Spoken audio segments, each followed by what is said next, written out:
Hey everybody, Prepper Nurse 1 here. Today is Monday, November 23rd, 2020. Alright, so I'm going to show you what's going on with the system and what they're working on and all that good stuff. They were back today, what they did, they ran the piping through here up into the system. As you can see how they got it set up there, and actually we'll walk up there really quickly just to kind of give you guys an idea. Now what they have to do is they have to keep some of it open so they can show the inspector. So he's got to be able to see all that part of it. They got the junction box here, everything is tied in, and it all comes together that way. Okay, so they when the inspector comes in and checks everything, then they'll finish up by covering everything up. So I would imagine that is going to be this week, and so I actually have to talk to Bill about that. But anyway, so it comes in through here, and what they have over here, okay, and they haven't finished everything up yet, but it's separate tanks, okay, or well, it's two sides of the tanks. So on this side they have the electrical coming out over here, and you can see that right there, and the pump is in on this side. And so once the water hits a certain level, then it will fill up to a certain point, and then, oh my god, you guys can hear Hella. She's not happy that she's not outside with me. So it fills up to a certain point on this side, and then that way, that's how it works. Now people had asked, what are you doing with the extra dirt? Well, I had said to Bill, with all that extra dirt, if you would push it over this way, now we bring up this whole area, no more flooding. That was the whole idea with all of this to go. And so we have the water tank there. This will be the gray water system tank. And so that's how that's going to be set up. But so they're winding it down. Like I said, they're going to have him come and inspect everything, and that's how they're going to do that. But so I'm really happy about this. It's coming along really, really well. Obviously they worked on the Friday while I was gone, and they didn't come Saturday. But like I said, then they were back here today, and but that's how it's looking. It looks kind of messy right now, but when it is all said and done, it'll all be cleaned up. It'll look a lot better. You know, I will get things squared away after that. I got to obviously put more stone back in the path. It's kind of messed up through the center there, but that's okay. That happens. And but it's coming together. So figure this video you guys are going to see Tuesday, because I put the two videos from our trip showing you know, Eric's bug out location, you know, without giving any information away obviously, but just showing how their setup was and stuff like that. So but anyway, so that first video is actually up right now while I'm doing this video, and then there'll be another video coming up later tonight. And oh, here comes Rose. She's off up in the woods. I don't know what she was doing. See her? Here she comes. What are you getting into, Rosie? You being a bad girl? Huh? Yeah? Look at her. She's ready to go in now. Mom just walked over and let her right in because she saw her coming. So obviously there's Caesar and Pandora, and Hella is in the house at the moment. And so today was a lot of running for me. Today was a lot of running around and getting some other things squared away that I needed to get squared away. But so like I said, that's what's happening here. Just getting this stuff squared away and stuff like that. So I have to address this, guys, because I just was like amazed at people once again. So reading more comments from the other day, and I had somebody say to me, you know, well, first of all, you had the people. Okay, so let me refresh your memories, anybody that doesn't know what I'm talking about. So when I had gone to the store and they had 4 cases of canning jars, the quart jars, and they had 2 cases of the half gallons. Okay, now let me explain to you this year how this year has gone. Every single time that I have gone into you know, like Walmart, you know, I'm always going to the canning section to see what they have. For the whole course of this year, I maybe picked up 4 of the quart jars, 4 cases of quart jars, and maybe for the year 6 cases of the half gallons. Usually they've had the half gallons, but they didn't have the quarts. I mean, the shelves are generally wiped out completely. Okay, so when I went this time, they had 4 cases of the quarts, and they had you know, 2 cases of the half gallons. So of course I bought everything. That's what they had, that's what I bought. I had people in the comments saying, you know, oh my God, well when I go, you know, if there's only a few left, I may buy 3 and leave 1 for somebody else. Well, hooray for you, okay? You are beyond a saint, okay? That's just fantastic. I'm so glad that you do that. Individual choices, okay? The second thing is, I had people saying to me, oh my God, you're hoarding, you're like cleaning the shelves out. 4 cases is cleaning the shelves out.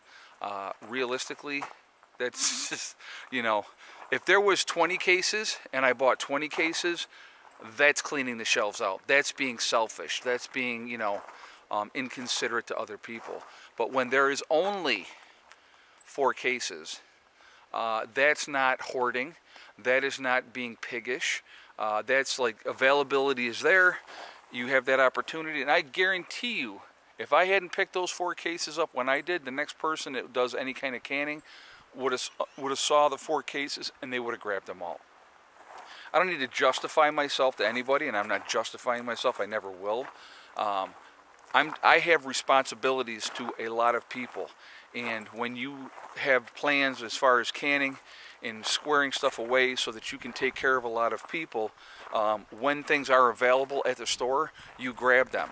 I know some people have said they have no issues with canning products where they're living, which is great. I think that's fantastic.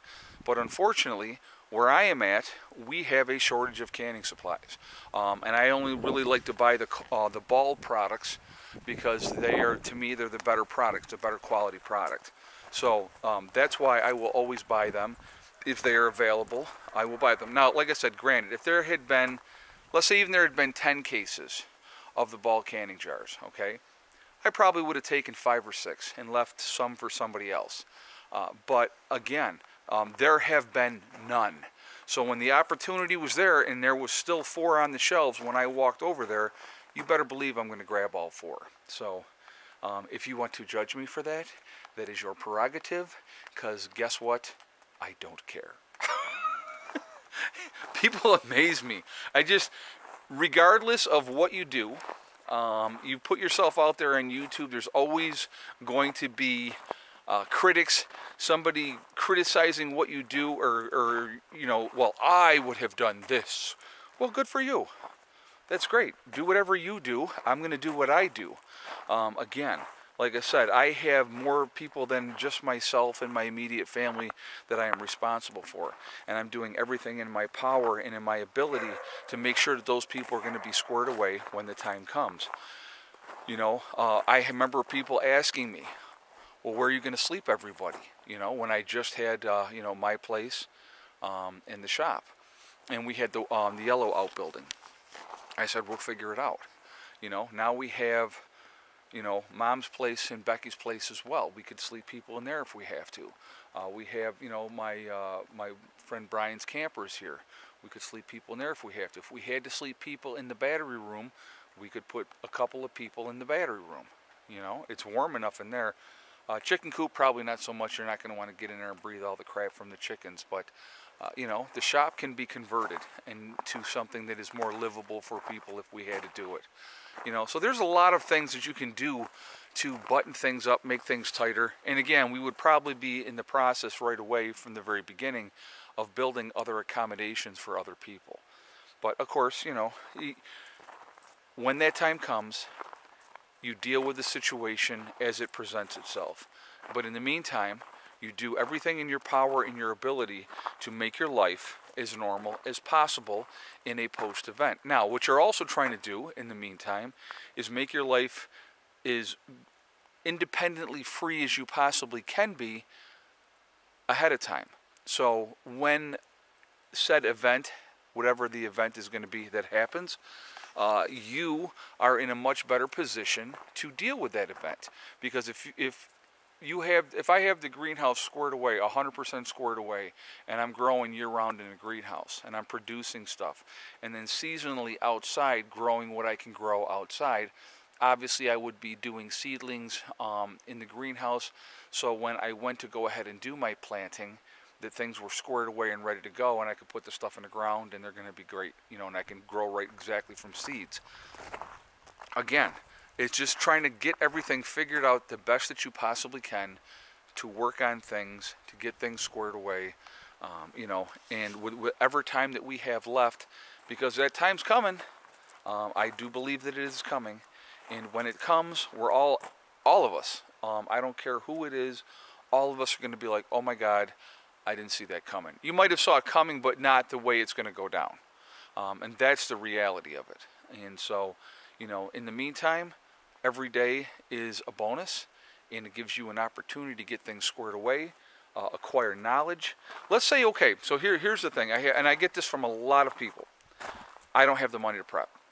Okay, so, you know, obviously that is a very standard reason that people say that they can't prep, you know, but again, I find it interesting that no matter how poor somebody is, they always have money for scratch-off tickets, they have money for cigarettes, they have money for beer, and they have money for drugs.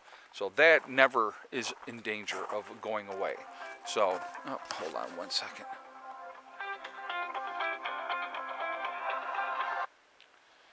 Dude, let me call you right back. I'm in the middle of a video. All right. Sorry, guys. So anyway, it is, you know, again, just get yourself squared away. Do the best that you possibly can.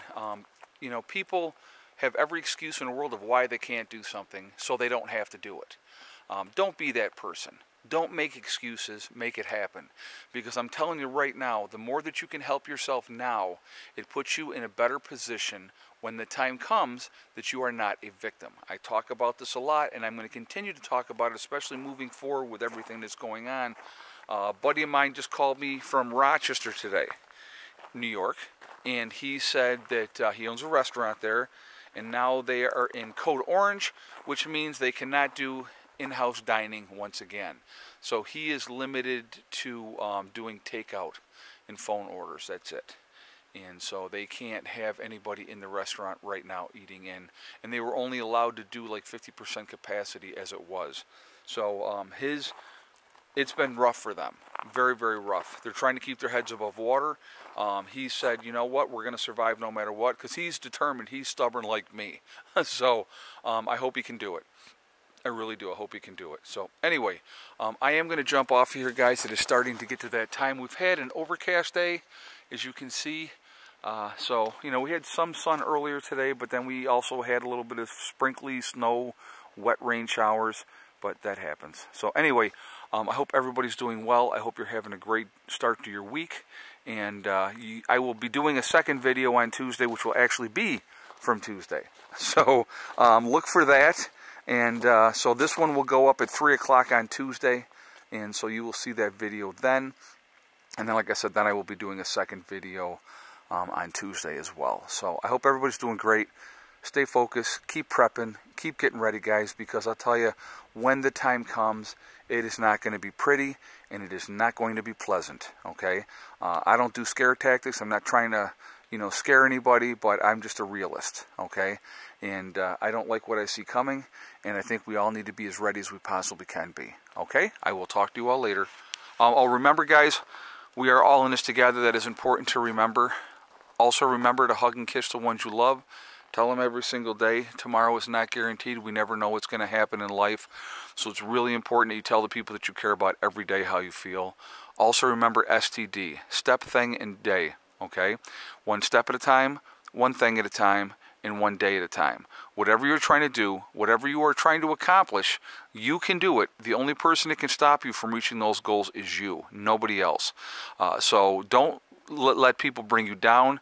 Stay away from negative people that want to try to hurt you and discourage you from doing what you want to do. Follow your heart, follow your dreams, make it happen, and I'm telling you what, you can accomplish anything that you set your mind to, okay? I will talk to you all later. I hope everybody's having a great day. Prepper Nurse 1, out for now.